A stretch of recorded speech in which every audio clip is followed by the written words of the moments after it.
আচ্ছা, সুইগি অ্যাপটা যাদের ফোনে নেই তাড়াতাড়ি ডাউনলোড করে নাও, কারণ এই সুইগি অ্যাপেই কলকাতার অনেক ঠাকুর তোমরা লাইন না দিয়েই দেখতে পারবে। জাস্ট এখানে ঢুকতে হবে।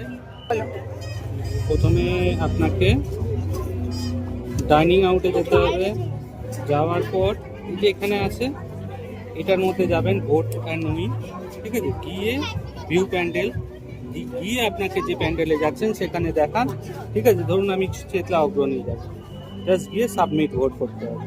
করার পর ওদেরকে দেখালে ওরা ছেড়ে দেবে। এইটা ওদেরকে দেখালে ওরা ছেড়ে দেবে, এবং একটা ভোটে মানে একটা ফোন থেকে দুজন অ্যালাউ আছে।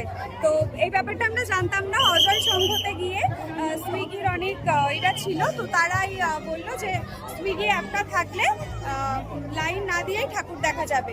তো তারপর আমরা ডাউনলোড করে দেখলাম যে কলকাতার অনেক প্যান্ডেল রয়েছে ওখানে। চেতলা অগ্রণী আছে, অজয় সংঘ আছে, কেন্দুয়া আছে, তো অনেক কটা প্যান্ডেলই আছে।